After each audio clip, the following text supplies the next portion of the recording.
listeners, welcome and thanks for tuning in to the first chapter in 2026 of Beyond the Brink and Fighting Back. I'm your host, Rosemary Armao, and I've been wanting to start off the new year with a panel of fresh young thinkers. Maybe people who are a little less jaded than I am, and definitely with more of their lives ahead of them rather than like me behind them. They have to face the music we hear coming in this new year. I try to do this once every semester, and that is to turn the podcast over to UAlbany students who have managed to catch my attention through some terrific writing or through their insightful classroom discussions. I have two of those students with me here tonight. They're from a class I taught on foreign perspectives on the news, global perspectives on the news, really foreign reporting. We're going to be hearing from business major Jordan Shullenberger. He's a soccer star as well as a good student. And from new Nori, who is a sophomore biology major. Notice I have not brought you journalism students. Both of these UAlbany kids are interested in journalism, but it's not their major. They do not see it as their future. So, guys, here's my opening question. Is college worth it? I'm asking this because there's a new poll out and it is rather shocking. It shows that now only 35% of the adults in America are saying that college is very important, and a whopping 63% say that college is not worth the cost. There is a caveat to this. College enrollment is actually up. So maybe people are telling pollsters one thing while actually doing something else. But I want to know how you, in the midst of your college education, see it. Is it worth it? Noon, let's start with you. I think it honestly depends on which route you kind of want to take the question into. So I think if people are, if this is regarding money, there's a lot of ways that people can get money these days, especially there's a lot of things like crypto, like for example, like social media outlets, Instagram, YouTube, even TikTok, people are making millions off of it. Actually, today, my friend, she came to me and said that she wanted to post rain sounds on YouTube so she can make money from it. And she heard that someone became a millionaire just off posting rain sounds on YouTube. So I think when it comes to money and finance, there's a lot of different routes and pathways you can take to get to the like financial stability that you want. But I think when it comes to just like education and being knowledgeable and having something for yourself, I feel like school plays a big role in that, whether people really know it or not. To be honest, I don't think I would have much for myself if I wasn't in college. And I think people like, I think once you take a step back and realize like how much college has given you, how knowledgeable you become, like for example, like one thing I realized about college is that it taught me a lot of fun facts. One thing about me, I like to like kind of talk about all the fun facts that I know. And I don't think I would know all those fun facts if I wasn't a biology major and if I wasn't in college. So I think like it like adds depth to you. Do you know what I mean? Like I don't think everything's about money. I don't think everything's about finance. I think with that question, it really just depends on what exactly you're, specifically talking about. What you're after. Okay, well, I cannot let this go by without asking, like, okay, I want to hear a fun fact. Fun fact, let's see. Well, Hmm. Newt, I'll give you a couple of seconds to think of a fun fact. Because Rosemary, I want to interject here before Okay, Jordan answers the question, because you asked okay. two different questions.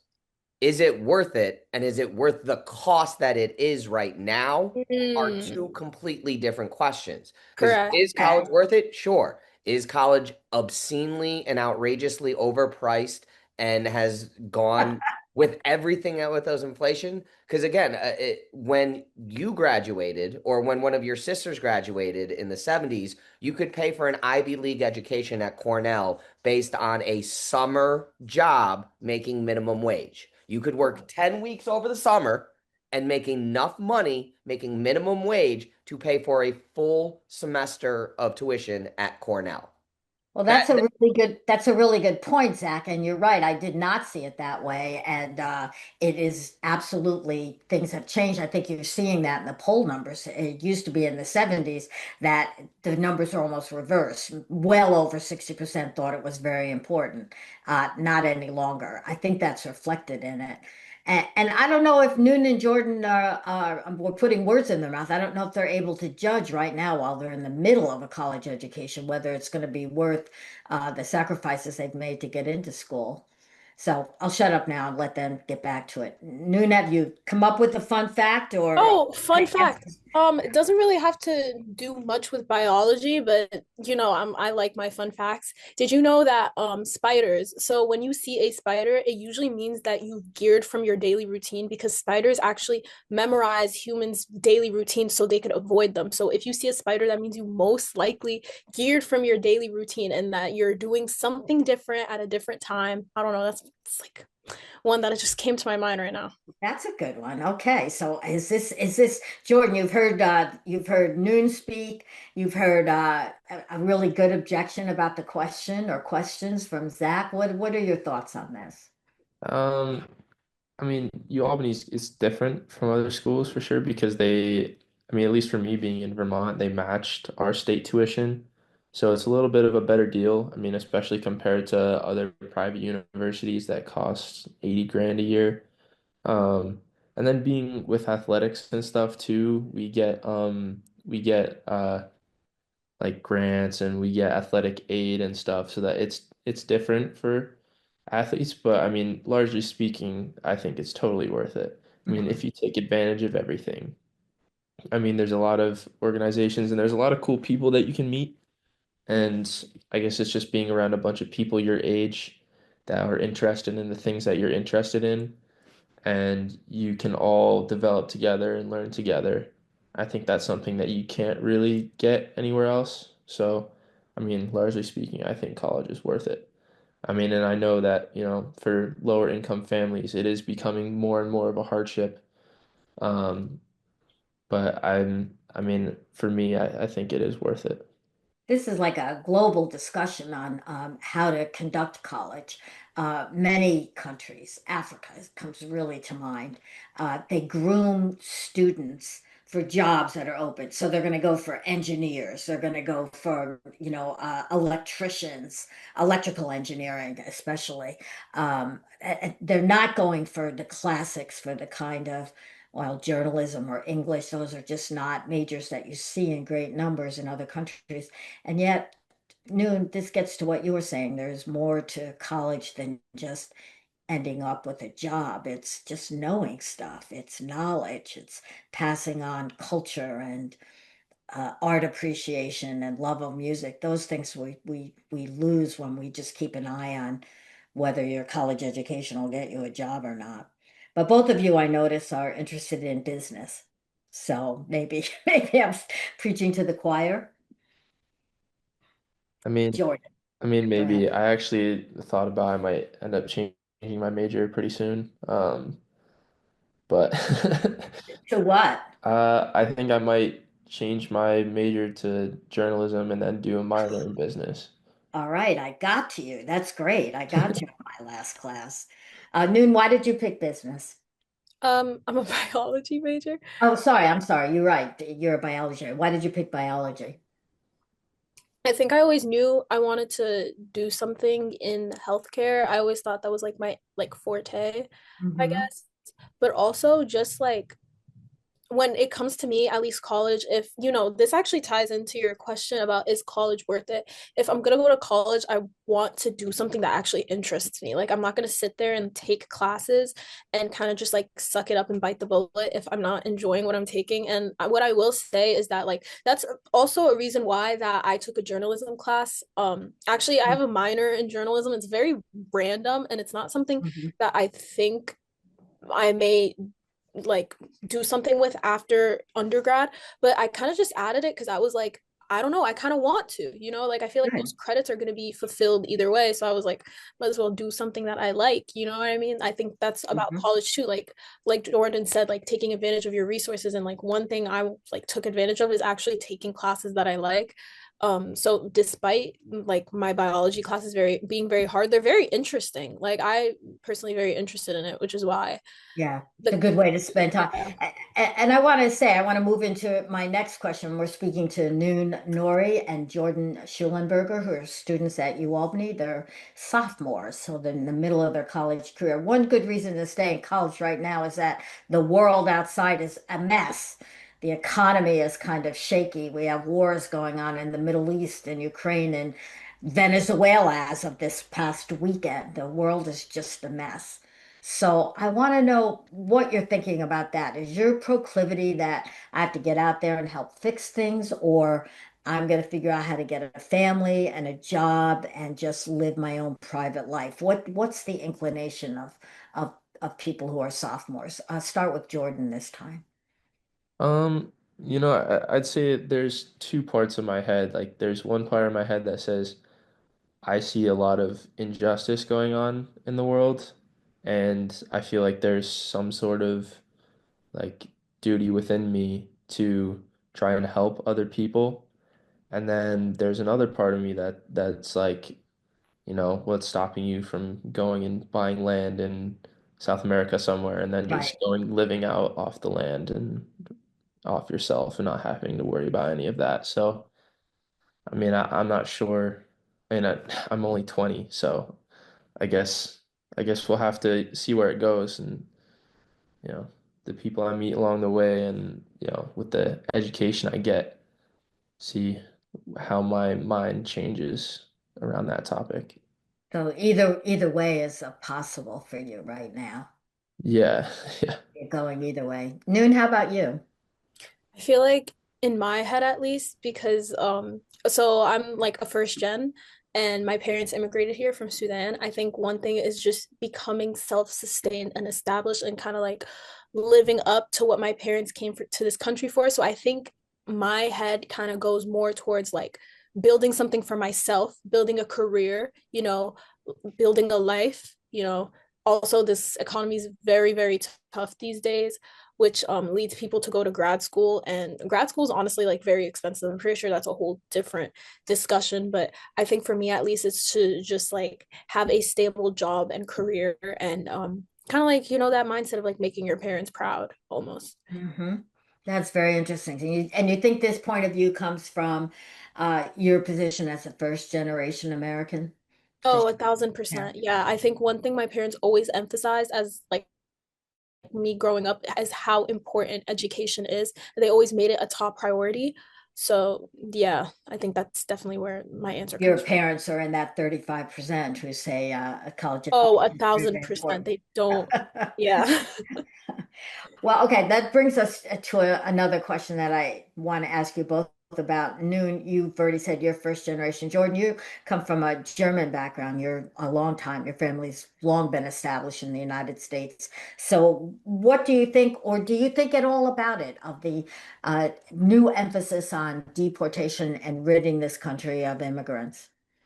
We're well into a big effort by the Trump administration, and it's not letting up. Do you approve of this? Do you disapprove? Are you horrified? Don't let me put words in your mouth. Start again with Jordan. I mean, it kind of, I mean, it hurts my heart to see people deported, being ripped apart from their families.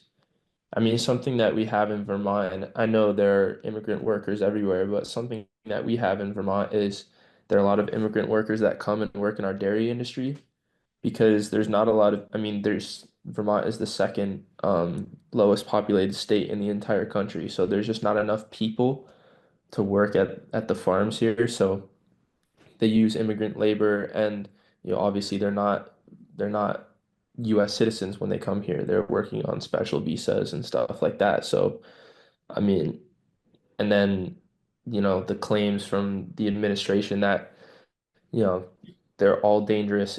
I feel like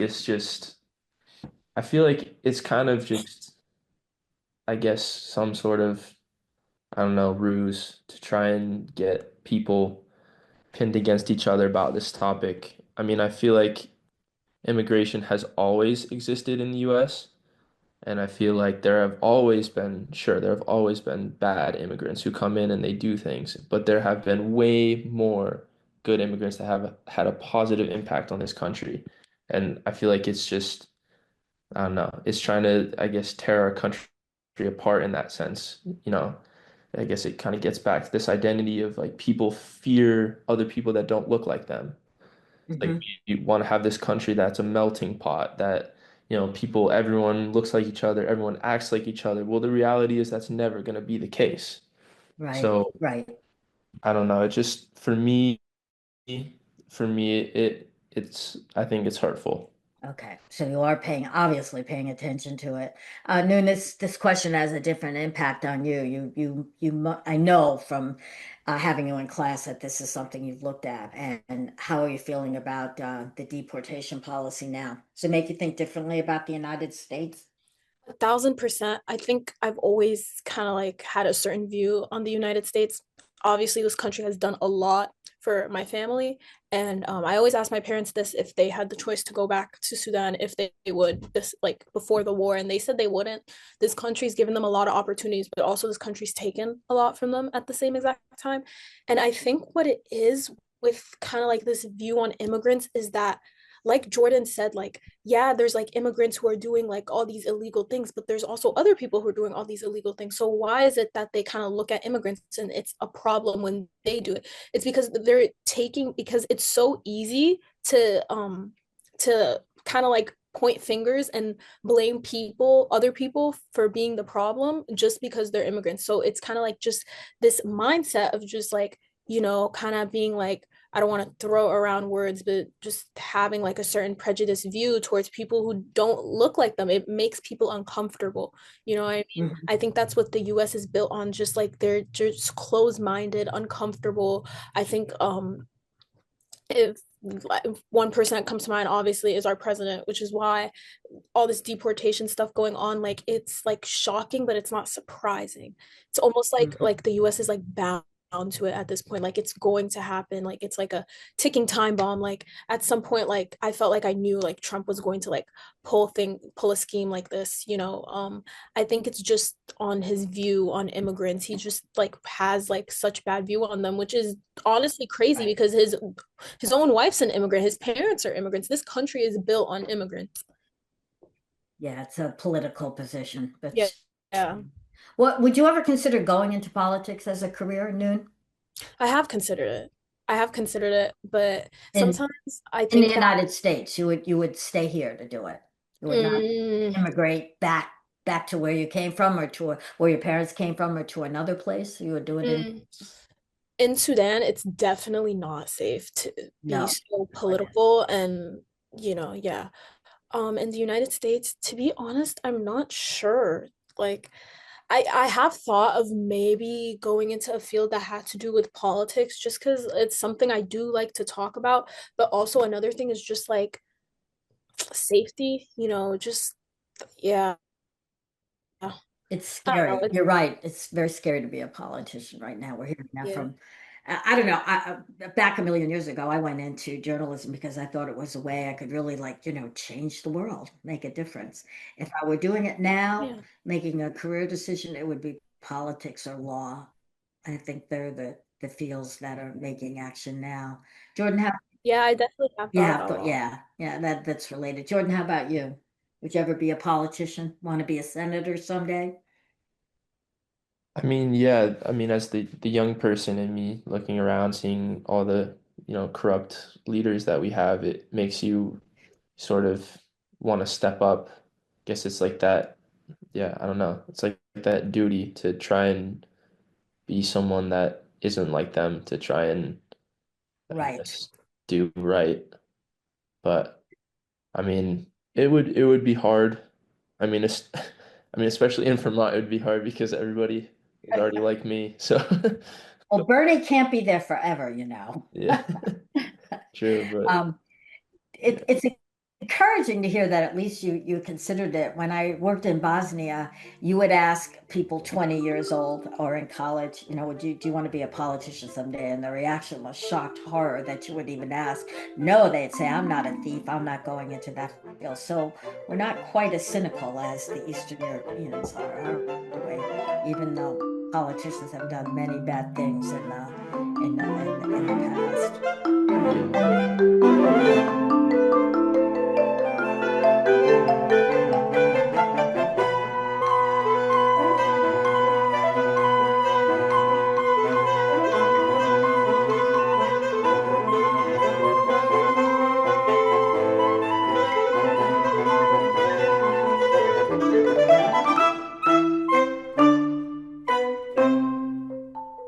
How do you both feel about the possibility that this is another two-part question, Zach will yell at me, the possibility or the desirability of a third party? Um, People your age, according again to polls, show a distrust for both and see them as kind of equal. All politicians lie, both parties are the same. Do you feel the same way? Or maybe I'm putting this thought into your head and you don't think about politics that deeply anyway. That's a good answer too. Jordan?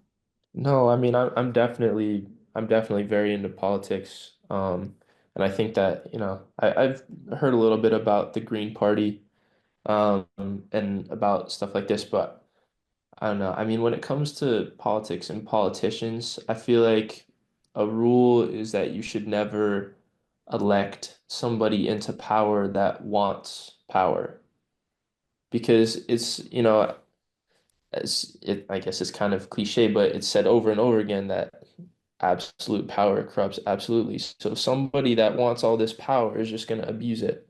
And so I think that with stuff like the Green Party and stuff like, politicians that have a, climate centrist view of the world and want to improve things, like they don't see it as wanting to have power just to have power. They see it as wanting to have power so that they can use it to improve the world and change, you know.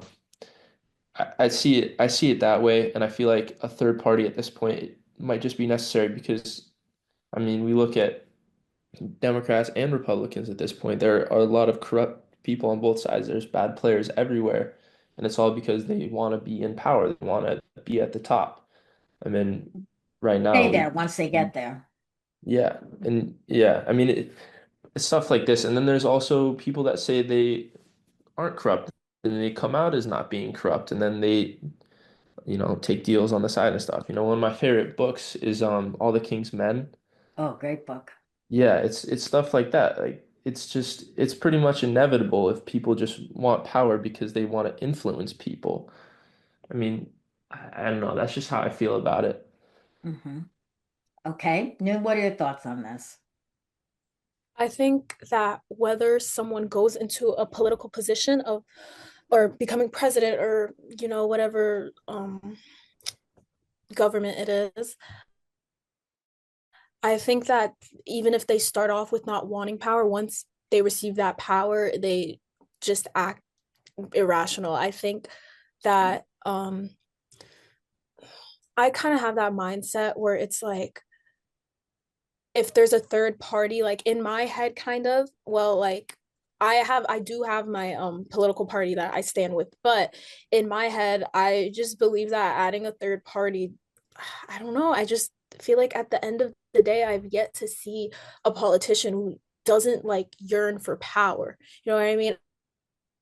I think especially now in America, America's become so corrupt that most of our politicians or the people in government who are leading us are just money hungry people who just want power. Hmm. So I think when I start to see that like change or that shift where it's less of a yearning for power and more of like actually people like giving their views because in this day and age like I've yet to see much of a difference between Republicans and Democrats. Like I do see a difference. Actually, rephrase, I do see a difference, but I think like when you really look deep into it, like all they want is power.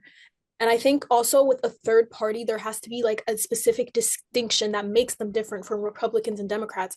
Or else then the third party, the Hmm. Green Party, then it would just kind of be it would be useless. It would just be like another party, and all of them, three of them, share the same thing in common, with that they just want power. At least that's how I see it in America. That's you. You may be right. My view is we could very much use and need a third party, but I don't see it ever happening, at least under the rules now in the Constitution. And I don't see changes or amendments coming anytime fast that would get rid of the Electoral College. And if you have an Electoral College in place, it's really hard to get the votes needed that a third party, which wouldn't even run perhaps in all 50 states. My view is if Theodore Roosevelt couldn't do it, popular, very popular president, if he couldn't get a third party off the ground, nobody else is going to be able to do it under these terms. So it seems like a waste of time to talk about it, actually. I But agree. but what you both said is the politicians who are only after power are not worth it. You have to have an agenda, you have to have a vision. So what would that be? If you had the power and the money and the allegiance and you could make any change at all to make the world a better place, what would it be? What would you want to see different than it is right now? Uh, who should I call on first? Noon, I just had you talking, so I'll give you a minute. Jordan, what do you think? I think first things first, um, completely divest from Israel. So use the immense amount of funds that are being used for that and help the people within the country. So I think that something we can do is, you know, start to help lower income families with health care. That's something that would also be, I mean, eventually down the line is to, I guess, start taking some funds out of the military as well, and then helping other countries develop.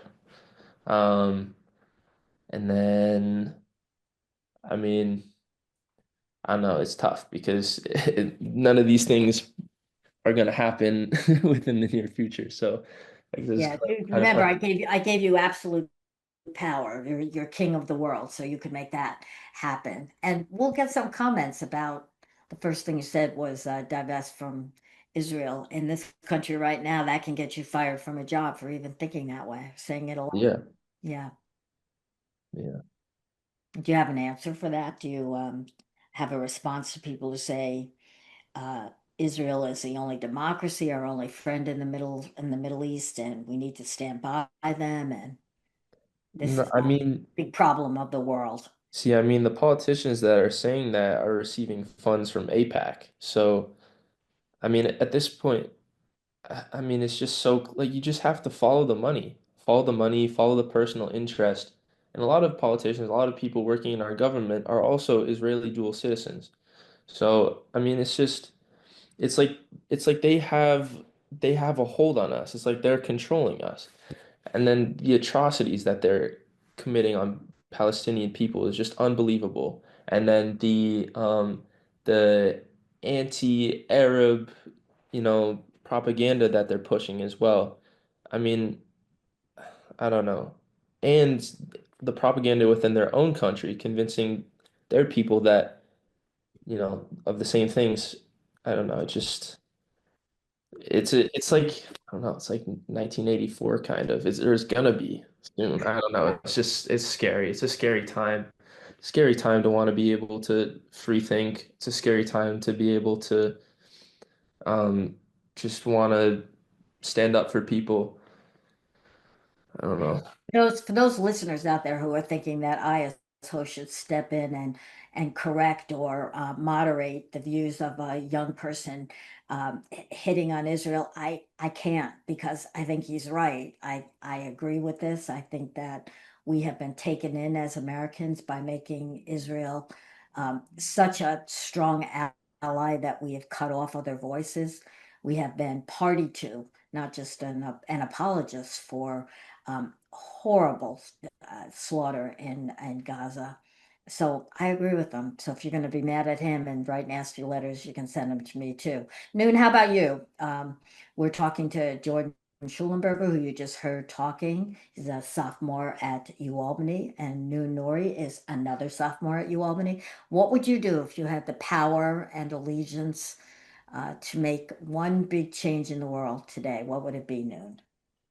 I was actually going to say a very similar thing. I think what it is that these politicians don't understand our country and they don't try to. Um, I think one big thing is the money going into Israel. Like at this point, America, like our taxes, our money, everything directly funds Israel. So I think kind of like pulling back from that is one thing that I one of my top things that I would definitely look into if I had all that power. But what it is just a game of money at this point. I think in general, America is way too into global affairs when it comes to Israel. And I think that's like part of the reason that's making America so corrupt. Um, yeah, that's definitely a big thing. That's very interesting. No one, neither of you said anything about domestic policy, and you kind of alluded to it, Jordan. But for me, the best thing to do would be to really take climate change seriously, to be a leader in um, uh, actions to abate and to change things. You can make jobs and money by opening up alternative energy. You can save the planet. And instead, we seem to be going the opposite direction. This past weekend, we invaded a country in violation of the UN Charter and international law. Mostly, it seems because they have oil, because we want their oil. And I don't know. I think we're going the opposite direction of both of your dreams. All right, here's a question designed to scare you a little bit. Do you want children? The fertility rate in this country is dropping quite noticeably, precipitously, and young people are having less sex, it turns out, and are not having babies. So why is that? And do you see this as a problem? Noon? I think it's a problem, but also if you really think about it, can you blame them? This whole country's going downhill. This whole world's going downhill, honestly. I think a big thing that I was going to mention that you mentioned is climate change and the lack of honestly attention that's gone into it. Like if you really want to put it like blatantly, like how are we gonna live if we're underwater? Like we just like nobody's really putting much attention to it. But also it's not even about that. On top of that, just like living in a country where the economy is so corrupt, the job market is horrible. Like what well to answer your question first, if I want children, yes, I do want children, but I think a thought that's definitely going into it, especially now these days, is this economy good enough for to support said children, you know? Mhm. Yeah, we always had to think about money and can you afford them, but now it's It is about money, yeah, yeah. at the end of the day. Okay, Jordan. Again, I don't mean next month. So, do you want children, and why are fertility rates dropping? Um, I think I do want children. Because I mean, if you're the type of person in this world that wants to be good and do good, I feel like you're doing the world a disservice if you don't raise a child that thinks the same. So, I feel like that I would want to be a dad at some point for sure. And you know, the fertility rates at this point is very scary. There are a lot of I guess there are a lot of factors in our environment now that are leading to male infertility. I actually the other day I did go and do a fertility test myself just because it's something that is scaring me, something that I do want to think about. I haven't gotten the results back yet, but um, That's interesting. yeah, I mean it's just it is scary and it comes down to I guess our environment and then the stuff that you put in your body, the stuff that you put on your body. There are a lot of toxic things that you need to eliminate from your environment to, you know, in order to preserve your health. I mean, my computer's on my lap right now, but also in between the computer and my lap is this thing that protects from EMFs. So it's not going and destroying my, the cells in my body right now. So I don't know. Interesting. I guess maybe people might call it, just, OD, but at this point, I'm not taking any risks. Ah, noon. I got a biology lesson from the business major here. Have you had a fertility test? I haven't. I think when I was 20, I was spending more time trying not to be fertile, taking pills that were that were available than to not have children. But the real problem is that there is no economy in the world that seems built on a declining or stable population. Making money to run a country depends on a constantly growing population, which is in contradiction really to what the planet needs, which is fewer humans, not more of them. So I think that is going to be the joint economic climate issue that's we're gonna your generation is going to deal with. It's it's going to be the next issue coming up. What sorts of things have I not asked you about that you think are important and that young people should have a say in, and they don't really? I don't think that the boomers and the millennials now in charge of things listen to you people a lot. It's easy to feel unimportant at this point and in the wings. What should we be talking to you about, Jordan? I mean, I think I think that something that is associated with our generation is technology and the advancements of technology. Hmm. Um, Honestly, at this point, I don't see I don't see a lot of good coming from huge advancements in technology. It really scares me. AI really scares me. And like I think just the time and investment and money should be put into things that can improve, people's living situations. And, they say, oh, AI can do that, AI will do this. But I mean, I don't know, it's just a cover up. I mean, with time and money and investment, you can see where people's interests really lie. And Hmm. I think that honestly less is more. And yeah, sure, we want to be technologically advanced, but at the same time, if we're harming people and polluting the environment and we can't even have kids at the end of the day, then what is all this for? Wow, interesting. The head of Open AI, the makers of ChatGPT, got asked in a recent interview to describe the world that his newborn son would grow up in, and his answer chilled me. He said, "My son will be of the first generation where humans are not as smart as the machines." Like I'm thinking Terminator when I hear that kind of talk. Yeah, I mean, I guess that part also scares me, but it's that like the advancement in technology can be used to control people. I mean, I know that one of the papers that I wrote was about Peter Thiel and Palantir. I Hmm. mean, that stuff is really scary. I mean, that is 1984. That is people being controlled without their will. Can Um, you just really briefly, Jordan, explain to listeners what you said in the paper, the main idea of your paper mhm. on Peter So Thiel? what I wrote about was Peter Thiel and Palantir. So essentially, what Palantir is they use AI and cameras to analyze footage, analyze data to try and find people. And Palantir is partnered with the Department of Defense in the U.S. government and ICE. So what they do is they use AI to analyze video to try and track down people committing illegal crimes, essentially.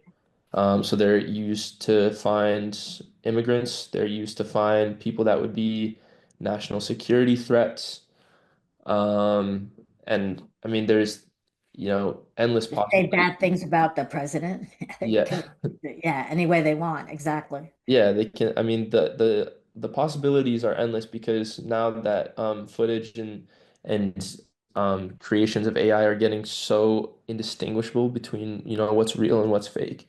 I mean, yeah, say you say something bad about Israel, okay, well then maybe they're gonna show something on the news next week of me committing a terrible crime, but Right. who knows what's real, who knows what's fake. So if they can control the media, that's pretty scary. And Peter Thiel, also the head of Palantir, is a scary guy. He's a transhumanist. Essentially, he believes that human life should be advanced to the point where everyone, like you can't die, you just become technology as well as being a human. So at that point, like all death becomes suicide at that point. Wow. So it's a really scary thought. I mean, Peter Thiel is also Zionist, so he also sides with Israel and the destruction of Palestine. So I don't know. It's just scary times once again. Okay. Thanks, Jordan. Noon, how about you? Um, I think one thing I think about a lot is the lack of privacy. But also it's hypocritical because everything is run on technology, quite frankly. You can't really do much these days without technology, but also technology gives us a lack of privacy. For example, if you talk about something, it pops up as an ad, it pops up on your Google, or the fact that everyone's watching through a camera. Or, for example, the other day, my brother made an Instagram account for the first time, and we were just talking, and I was explaining to him about like if you're on Instagram, over time, what caters to you is gonna pop up on your feed. My brother loves soccer and he loves Stranger Things, and he's never made an Instagram account before, but those are the two things he's been talking about a lot these days. And he opens his Instagram account and fresh new account, the first thing that pops up is soccer, Stranger Things, recent Arsenal game. So like it's really what it is that they're always watching, and you don't get a say in it because everything is run on technology. Like I said, like advancements in AI are becoming crazy these days. So when your whole life is run on technology and you don't even really get the choice for privacy, it's like you can't have one without having the other. You know what I mean? So it's like, yeah, you could have all these cool technology and this and that, but you get absolutely no privacy. wow. Noon Nori and Jordan Shullenberger, sophomores at UAlbany. I want to thank you for your time. We end our podcast with the toast. Have a glass of wine over here, but you're only 20, so you can't do that. Toast with soda, of course. And I want it to be to young people, to college students who have a voice and thoughts, and they are not listened to enough by people my age. And we should be listening to you. You're smart people. Thank you so much for being with us here. Appreciate it.